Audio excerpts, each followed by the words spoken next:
Hello.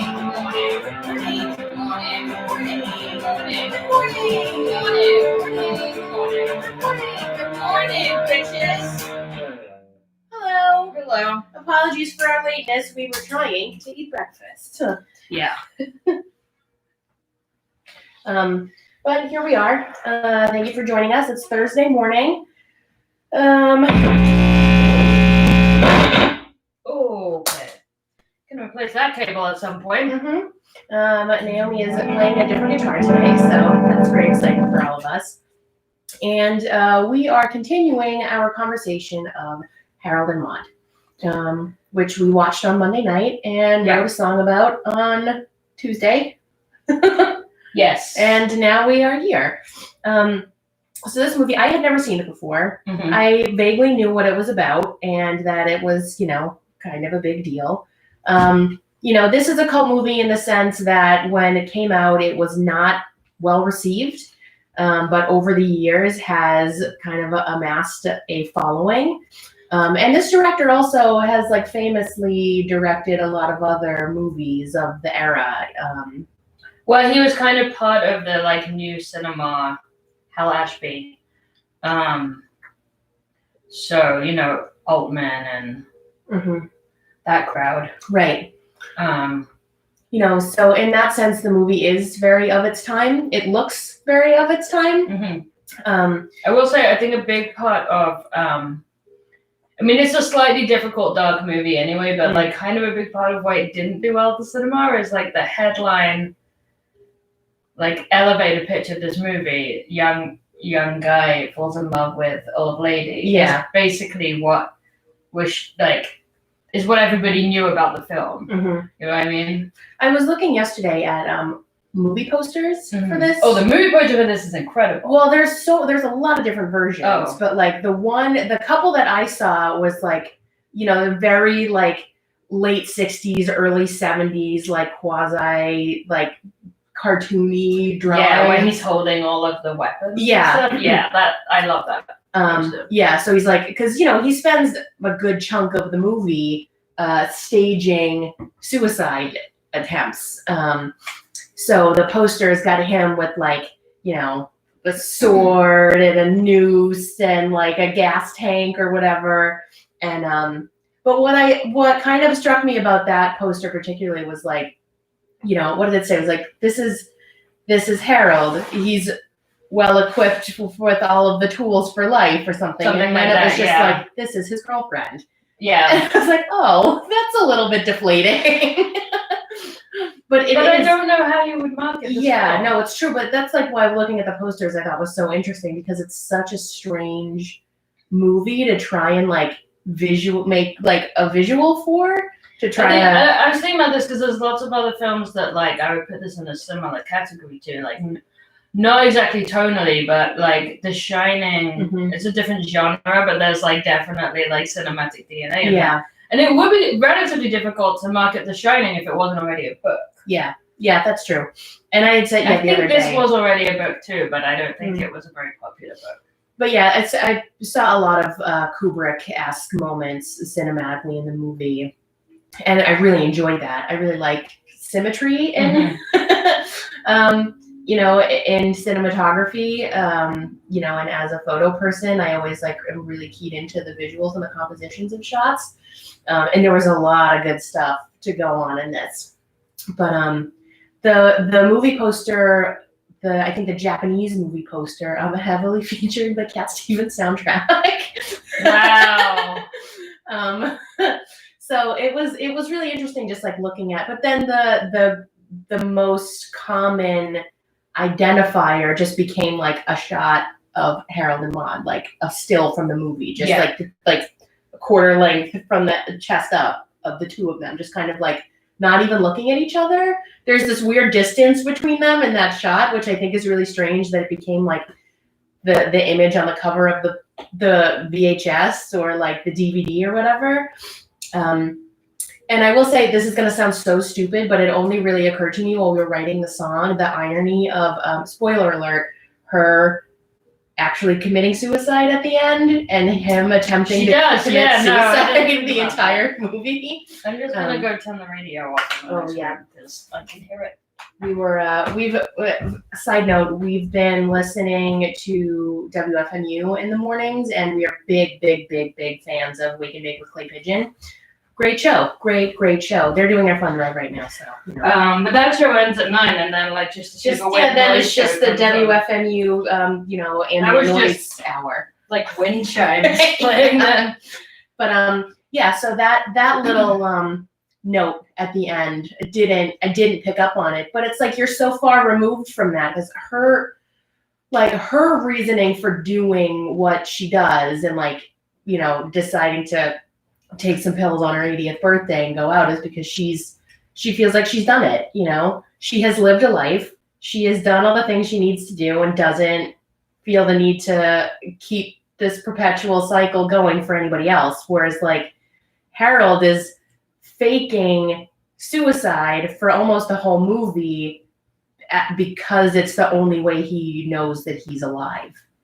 Yeah. You know? And like that's the key piece of like their connection and like the thing that distinguishes them from each other, but also the reason why they're able to have such a strong bond and a connection. And like didn't occur to me until we were like writing the song about it. It didn't occur to me till right now that she does. She does commit suicide. She does. But it's so like the antithesis of his. Mm-hmm. He's very dramatic. Mm-hmm. I thought it was really sweet as well, the reasoning, which I had forgotten. He tells his shrink that like he had been mistakenly reported dead once. Right. And he got to witness his mom receive the news. Yeah. And like that was like the catalyst for all of this. Which, you know, in every subsequent attempt that he makes, she does not care at all. Right. She's completely like so mechanical.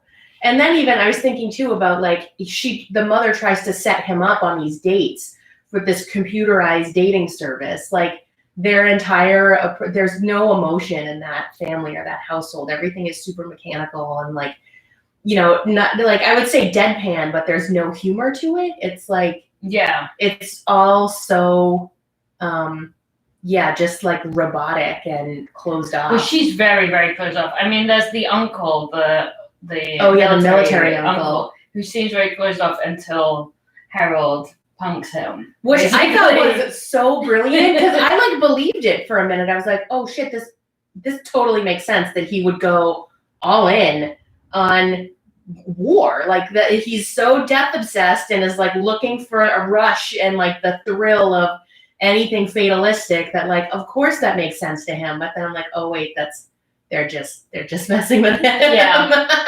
It was great. But he gets really upset. Yeah. So that guy still has something going on. Yeah, he does. At least there's that. Yeah. But so overall, great film. Yeah. Enjoyed it very much. There was a lot there to, you know, it was one of those movies where it was like, you know, when we watched Repo Man, I was like, this movie's like, it's great, but it's really dumb. I can't think about it too much. It wasn't like that. It was like easy to watch in a sense. Like the tone of it was kind of, it like lulls you into this weird state of still being like aware and receptive, but you don't have to think about it that hard. Mm-hmm. But there's a lot there to think about. Yeah. You know, like when we sat down to write the song, you know, there was a lot to pull from. So it's a different kind of song for us. It is. It is. But we're both pretty proud of it. Switched up guitars. So this one sounds a little better with the sort of thing we're doing. Yeah, with the vibe. This is actually the guitar that I used to play in Basic Bitches. Mm-hmm. Before I got this guy, which you can't see on Instagram. So shall we? Yeah, so we're taking a break next week. Because we're just going to be too busy. So we'll be back the week after, hopefully with Pink Flamingos. Yes. If the Brooklyn Library service comes through. Yeah. Check this sounds okay after that awful. Yeah, no, that's nice. That's nice. Okay. All right. Ready? I think so. Yeah. I'm hoping the words are in my head and not sure how much this is going to help. Just don't overthink it. All right, ready? Yes. 1, 2, 3, 4.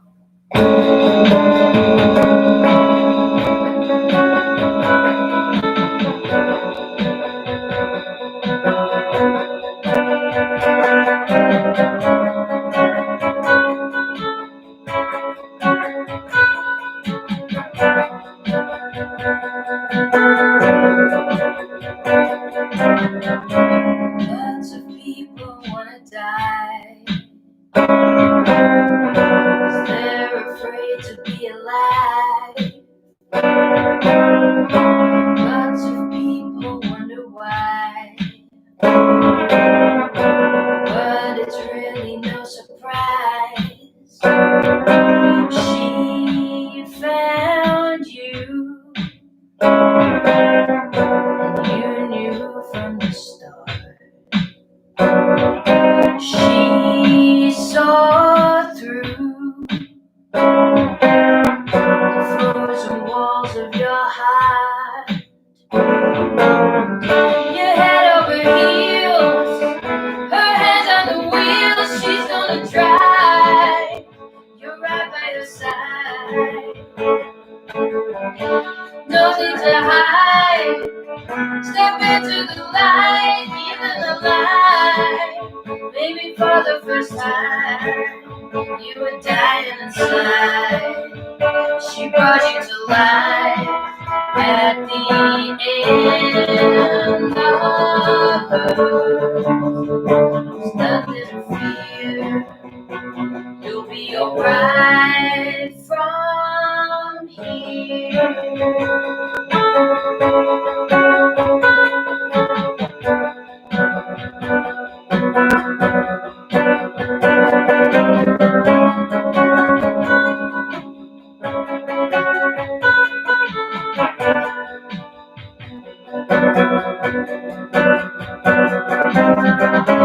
All the things that we survived, all the things you can't describe. These are the days that shape your life. These are the times that make you wise. She would say, don't waste your time with their games. They complain. She has her own way to play. Your head over heels, her hands on the wheel. She's gonna try. You're right by her side. Don't try to hide. Step into the light, feeling alive.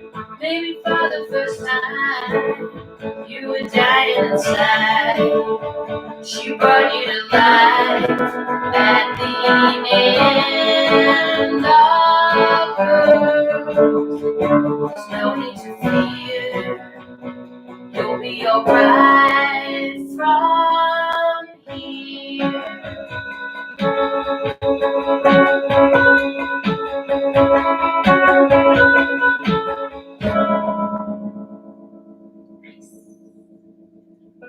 There you have it, folks. That's a real pretty song. We have fun writing it. Yeah, we did. All right, we'll be back. Not the next Tuesday, the Tuesday after that. Whatever the hell that is. Yeah, whenever that might Coming be. up on Halloween week. Okay, everybody. Have a good rest of the week. Enjoy the weekend. We'll see you around. Yep. Bye.